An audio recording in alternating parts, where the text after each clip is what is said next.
Vamos falar também sobre um cria e um jogador que é Vasco. E os dois vão treinar no Vasco. Você vai entender tudo isso e muito mais. Então vamos embora, chega deixando o seu like, comenta, compartilha, manda pra geral, se inscreve no nosso canal. Quero abrir esse vídeo primeiro agradecendo a muitas mensagens, perdão por não ter conseguido ainda responder a todas.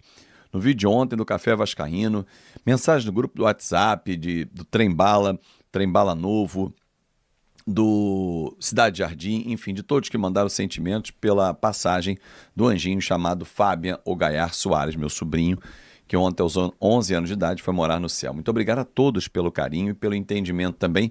Por isso, inclusive, atenção quem é membro do nosso canal, eu iria fazer uma live ontem, mas ontem foi todo dia dedicado a enterro, enfim, a coisas burocráticas, e aí o dia foi pesado. Por isso eu não fiz nenhum segundo vídeo aqui no canal e também não fiz a live. A live de membros será sábado, 7 da noite. Aí na semana que vem a gente faz 2 lives para compensar e zerar esse meu débito com vocês.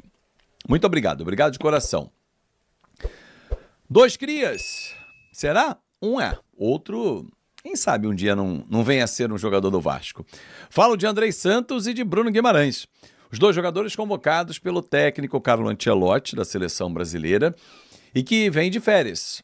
Um do Newcastle, Bruno Guimarães, e outro do Strasbourg, que é o Andrei Santos. E os 2 estão de férias, porém não vão trabalhar.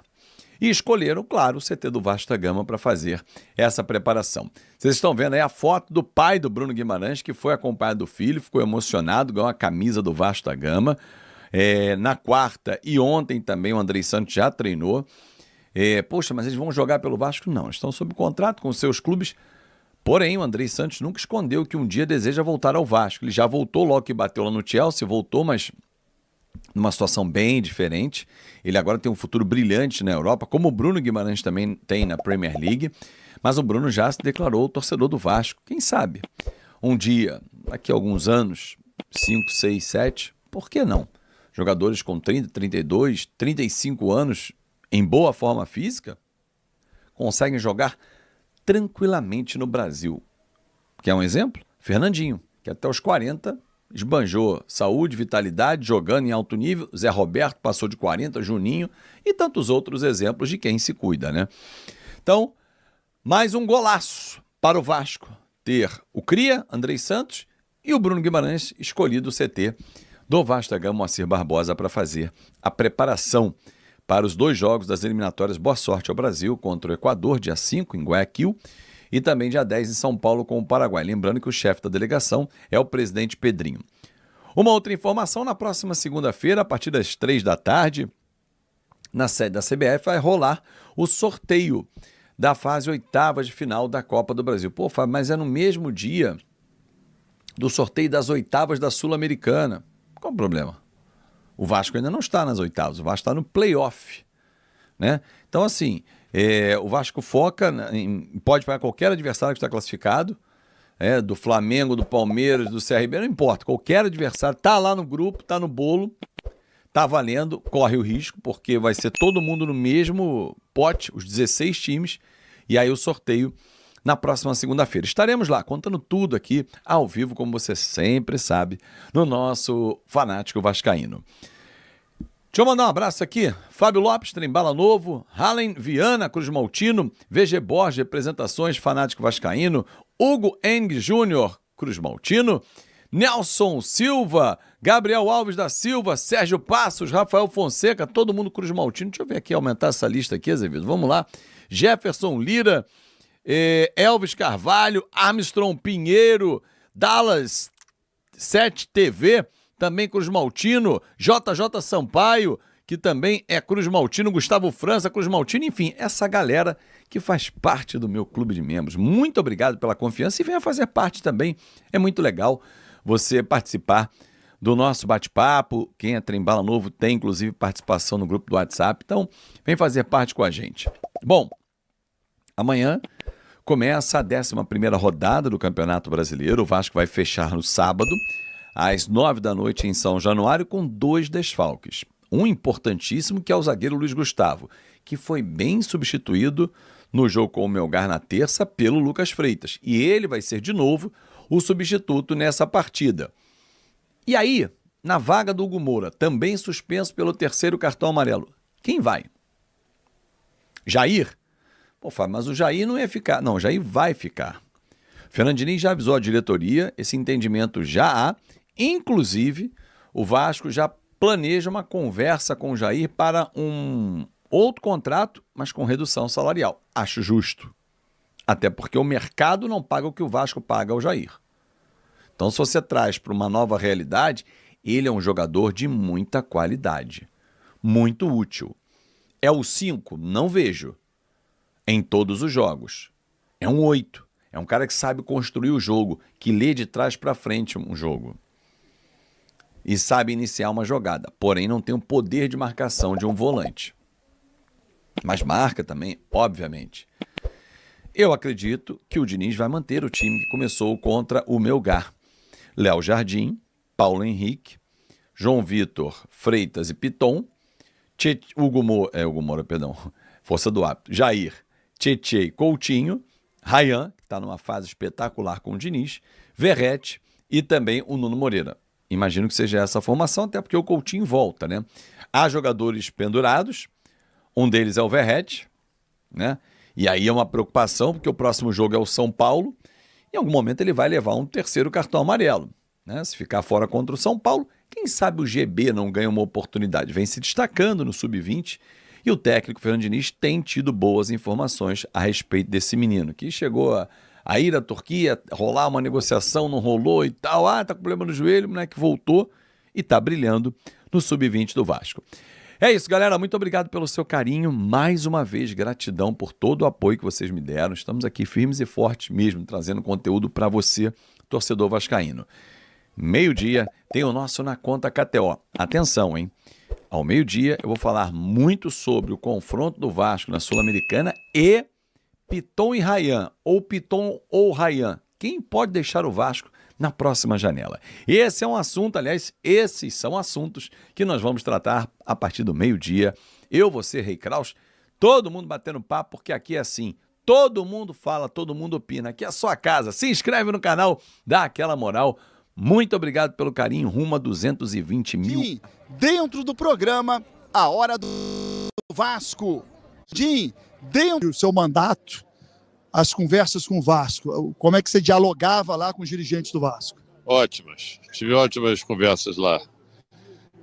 Desde o meu primeiro momento lá até o meu último momento, sempre tive um diálogo excepcional. São dois grandes clubes, dois clubes gigantes, não podia deixar de ser diferente. Você chegou a ter algum papo com o Pedrinho? Tive sim. Tive depois dele assumir. Ótima pessoa. Está lá com os problemas dele para resolver, vários problemas para resolver, mas super imbuído de tentar buscar soluções.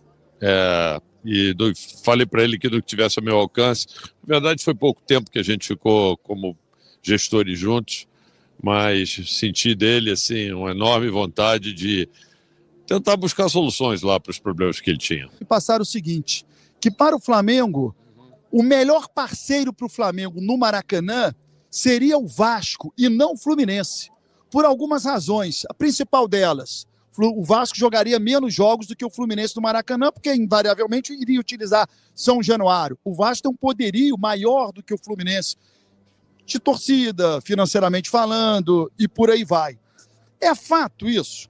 Para o Flamengo seria melhor ter o Vasco como parceiro do Maracanã e não o Fluminense? O que acabou acontecendo foi o seguinte, a gente foi conversar lá na época com o governador, que era o Wilson Witzel, que tinha recém sido empossado em 2019, e na conversa que nós tivemos com ele, nós falamos o seguinte, olha, a gente queria tentar buscar um consórcio de clubes para poder administrar o Maracanã, e nesse consórcio de clubes, quer dizer, tirando um operador, um intermediário que não agrega valor nenhum ao processo, e eu me comprometo com o senhor de tentar buscar outros clubes. O governador já deixou isso claro várias vezes, falou assim, olha, Landim, eu sei que esses outros clubes estão enfrentando problemas financeiros e tudo e tal, para isso eu vou precisar de garantias. A minha relação comercial vai ser com o Flamengo, mas eu concordo com o que você está falando, é importante que a gente faça isso. E a gente fez. E eu fui buscar, na época, o Campelo. Fui tentar conversar com o Campelo. Na verdade, o Campelo também tinha lá os problemas dele naquela época. O Vasco estava com problema, segunda divisão lá e som de coisa. O Campelo falou, pô, Landinho, eu estou com tanto problema aqui, cara. Assim, nesse momento, pelo menos, e por algum tempo, eu não tenho o menor interesse de jogar no Maracanã. Assim, os meus problemas são muito maiores e aí, de fato, ele ficou de fora. E na verdade, ali, naquele momento, era uma concessão precária. Era uma sessão de 6 meses, que acabou sendo renovada. Quem ficou interessado foi Flamengo e Fluminense, fizemos um acordo, começamos a administrar, e com o tempo fomos evoluindo até que, já com essa parceria já bem consolidada de anos de relação, acabamos participando juntos do processo de licitação. Então, assim, é verdade, e eu particularmente procurei o presidente à época, e, na verdade, a razão dele ter preferido não participar foi que ele entendia que para aquele momento não era interessante para o Vasco, pela situação que o Vasco se encontrava. E de fato, era para um objetivo no curto prazo. Mas a verdade é que, como as coisas acontecem, né, as coisas às vezes vão se renovando. Se ele tivesse aceitado naquele momento, certamente o Vasco seria o parceiro do Flamengo até hoje no Maracanã. Certamente. Porque a gente teria começado junto os 3 clubes. Tinha um problema histórico conhecido aí, né, de discussão do Vasco e do Fluminense, que não dizer, se botar um, não pode botar o outro. Eu falava, isso é uma besteira, gente. A gente acerta lá dentro, depois no consórcio, como é que fica isso, mas que parece que é uma coisa grande, né? Lá da arquibancada? É uma discussão que, assim, em termos de negócio, de uso do Maracanã, para mim era uma discussão menor, mas que existia. De fato, às vezes essas coisas pequenas envolvem a paixão, envolvem uma série de coisas. É porque às vezes não toca o rubro-negro. Por exemplo, você aceitaria fazer esse consórcio com Fluminense e Vasco, fazendo um rodízio na arquibancada, tipo, um jogo o Flamengo então vai ficar do lado de lá, o Vasco do lado de lá, a torcida do Fluminense aqui, do Vasco lá, ou seja, em algum momento o Flamengo não ficaria no lado esquerdo, que normalmente fica? É difícil de dizer, porque não foi uma coisa que aconteceu, mas assim, eu posso dizer para você que, sinceramente, a coisa mais importante naquele momento era tirar aquele intermediário que não agregava valor nenhum e só tirava dinheiro da gente. E foi isso que a gente acabou conseguindo, graças ao convencimento que a gente fez ao governador. O lado da torcida é muito pequeno em relação a tudo que envolve, né? Exatamente. Landinho, obrigado pelo carinho, tá? Que isso. Bom Obrigado passeio, a todos bom jogo. vocês aí, para todos nós, e vamos ver se a gente vê um grande jogo. Eu todo ano venho para as finais da Champions, acho que isso aqui é mais do que um jogo, é uma festa, é bom para a gente aprender um pouco como a gente deve organizar o futebol brasileiro, né? Tem muita coisa para a gente evoluir ainda, como negócio, para poder atrair recursos e tal, melhorar o nível das nossas competições e com isso aí a gente poder arrecadar mais e poder estar pensando em competir com esses grandes clubes aqui da Europa. O senhor topa fazer uma foto histórica? Claro. Então, olha aqui, ó, segura. Do lado da bandeira, não, segurando a bandeira. A foto histórica, Landim. Landim, a foto histórica, Landim. A foto histórica, Landim. A família Veta, olha lá a família ali, a família Veta. Obrigado. Um abraço. Um abraço, um abraço. Quero aqui o seu comentário. Acho que o Alexandre Campelo não olhou o futuro, que o Vasco sairia da Série B e que o Maracanã seria um aliado financeiro do Vasco da Gama. Flamengo e Fluminense ganham dinheiro com o Maracanã, não só na bilheteria, explorando bar, estacionamento, os camarotes, e o Campelo não foi visionário. O faltante, ele foi resolver problemas pessoais de novo. É um garoto com muitos problemas, mas a gente vai resolver. É problemático, ele é problemático. Exatamente. Então, Barão, observando esse cenário do Independente Del Valle, jogo em Quito, 2.800 metros de altitude, né? É uma altitude considerável, mas o Vasco decide em São Januário. Isso aí, sai do sol, Barão. Sai do sol, que tá feia a coisa aí. Aí, agora sim. E aí a gente observa, né, que o Vasco encara uma equipe, não vou falar uma equipe qualificada, mas do Equador, uma das melhores, né? Nos últimos anos fez um trabalho de transição interessante entre os jovens. Até aquele treinador, esqueci o nome dele, cara, que fez um belo de um trabalho lá, o argentino, que era da comissão do Sampaoli, eu esqueci o nome dele, fez um belo de um trabalho lá de transição da equipe mais jovem, fazendo um trabalho bem interessante no Independente Del Valle, que chegou longe nos últimos anos de competição, vamos dizer assim, Libertadores e também o Campeonato Equatoriano. E a gente observa, né, que o Vasco agora encara essa equipe, na minha opinião, a pior das que tinham ali a serem enfrentadas, né? Porque Fortaleza, o Vasco ganhou no último jogo de São Januário por 3-0. Fortaleza que empatou com o Racing ontem, no El Cilindro. Bucaramanga, uma equipe desconhecida, né? O Vasco poderia ter enfrentado também o Bucaramanga. Ou o San Antonio Bulo, que é uma equipe da Bolívia, né?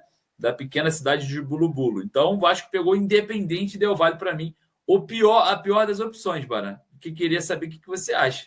Não, eu acho que a pior opção era o Fortaleza. Se a gente Fortaleza perdeu ontem? O Nelson está falando que Fortaleza perdeu? Eu vi até 0-0, não consegui ver. Perdeu, verdade. Fortaleza perdeu, mas o Colo-Colo ganhou. É isso. Desculpa, galera. O Colo-Colo ganhou em casa e o Fortaleza perdeu, mas não se desclassificou porque o Colo-Colo venceu o jogo. É isso aí. Tá certo. Eu acho que dos piores adversários, o pior seria o Fortaleza. Acho que Fortaleza. Porque se você olhar essa tabela, vai jogar Fortaleza Independente Del Valle. Você ia falar, acho que Fortaleza é o favorito. Fortaleza Independente Del Valle, Fortaleza é o favorito. Então, eu acho que o Fortaleza é mais forte do que o Independente Del Valle. E ainda tem o problema, que é um problema da altitude de Quito. Quito é alto. Não é a maior altitude, mas é alto. Se o Vasco teve algum tipo de problema em Arequipa, vai ter um problema maior jogando em Quito. Decidir em São Januário é importante, desde que o Vasco faça um papel digno lá em Quito, né? O que é um papel digno? Cara, ao menos um empate. Trazer para São Januário pelo menos um empate. Não vai ser legal se o Vasco perder em Quito e ter que reverter em São Januário. Já é uma pena o Vasco ter que jogar essa partida, já é uma pena. O Vasco teria que ter classificado em primeiro para tirar mais 2 jogos do calendário, menos 2 jogos, menos uma viagem longa. E nós falávamos sobre isso aqui. Olha, né? Porque se o Vasco for para o playoff, pode ser uma viagem muito longa, e é ruim, vai incomodar, e aconteceu. Bom, agora não tem como reclamar do leite derramado, vai ter que viajar. O Vasco só não pode trazer um resultado ruim. Perder lá em Quito, 2-0, vai ser difícil reverter. Bem difícil. Né? Então tem que ir para lá, irmão, e fazer resultado. Jogar para ganhar, tentar ganhar. Se não ganhar, empata por conta da altitude. E aí vem para São Januário para ganhar o jogo, né? Exatamente, Barão. Eu acho que o Vasco vai ter um fator complicador, que é a equipe do Independente Del Valle e o danado da altitude. Mas, cara, é o que você falou no início da live. Baran, quem é o gigante da rodada? Quem é o gigante do playoffs? Para mim, é o Vasco. Então, é o Vasco. Eu acho que o Independente Del Valle entrou em apuro jogando também o segundo jogo em São Januário, tá? Segundo jogo em São Januário, um empatezinho lá também não é nada ruim, hein, Bara? Não é nada ruim, empatezinho. Também acho. Agora, é algo para pensar também pós-parada para o Mundial, né? O Vasco tem um período para se preparar, para contratar. Vou repetir, para contratar. Eu vou repetir de novo. Para contratar, para ficar mais forte no segundo semestre, né? Para a sequência do Brasileiro, da Copa do Brasil e também da Sul-Americana. Mas é muito bom, né? Importante ver que o Vasco está vivo, né? Nas 3 competições, né? Aliás, segunda-feira tem um sorteio, né? Da fase quartas de final da Copa do Brasil, né? Tem, segunda-feira tem sorteio. Tem sorteio também das oitavas da Sula, só que o Vasco está nos playoffs. Aí a gente vai saber, se caso o Vasco passar, quem vai enfrentar também. É importante esse movimento aí desse sorteio, né? é um sorteio que pode favorecer aí o Vasco nessa próxima fase. Eu acho que o Vasco passa do Independente Del Valle. Ok. Mas eu não sabia essa história do Payet, me pegou de surpresa, eu não estava sabendo do Payet. Mas o Vasco informou agora. A gente agora, através do grupo, né, de imprensa lá, mandou agora uma mensagem informando que o Payet foi liberado. Vou ler aqui a mensagem na íntegra para vocês aqui. O Vasco da Gama informa que, atendendo um pedido do atleta, liberou o meia Dimitri Payet para ir à França resolver questões particulares, tá? Essa informação que o Vasco traz para a gente primeiro, né, que está lá, né, o pessoal da imprensa, e depois isso vem publicamente. Então, a gente está passando aqui, talvez sejamos os primeiros a estarem divulgando essa situação do Dimitri Payet aqui na nossa live A Hora do Vasco dessa sexta-feira, que está faltando o like da galera. Tá faltando seu like, tá? Tô vendo aí que tá faltando seu like. Então deixa o like, dá aquela moral pra gente aí. Gente, o Payet se despediu do Vasco. O Payet não joga mais no Vasco. O Payet já fez o último jogo dele pelo Vasco. Porque o Payet não joga contra o Bragantino, é óbvio que não vai jogar depois contra o São Paulo. Não jogou até agora, por que jogaria contra o São Paulo? Para depois não jogar não jogar mais. Se despediu, acabou a era Payet. Falta só informar oficialmente. Payet não joga mais. O Vasco não vai estender o contrato do Payet. Payet se despediu, acabou. Falta só oficializar. Mas deixa eu te fazer uma pergunta. Faça. Mas por que não pega logo? Já fala assim, galera, o Vasco agradece ao Dimitri Payet pelos serviços prestados, o contrato do jogador vai se encerrar, nós não iremos renovar o contrato com o atleta, então o jogador já está liberado. Por que não faz isso de uma vez? Não, o jogador está liberado para resolver problemas particulares. Uma lentidão para chegar e expor o óbvio ao torcedor. Todo mundo já sabe, cara. Vasco entra na briga pela contratação de Diego Valdés, do América do México. O Vasco da Gama está se movimentando nos bastidores e promete ser um dos protagonistas da próxima janela de transferências. A diretoria Cruz Maltina entrou oficialmente na disputa pela contratação do meia chileno Diego Valdés, atualmente no Clube América, do México. Valdés, de 30 anos, é considerado uma das peças mais técnicas do elenco mexicano e vem despertando interesse de diversos clubes sul-americanos. Com passagens destacadas pela seleção chilena, o jogador é visto como o reforço ideal para dar criatividade e qualidade ao meio-campo vascaíno. Internamente, o nome de Valdés agrada ao técnico Fernando Diniz e à comissão técnica. A diretoria acredita que o chileno pode ser o camisa 10 que o time precisa para mudar de patamar na temporada. A contratação, se confirmada, representaria uma das maiores movimentações do Vasco nos últimos anos. O diretor de futebol, Felipe Maestro, está à frente das negociações e trabalha com cautela para não inflacionar o negócio, mas garante que o clube fará o possível para contar com o jogador.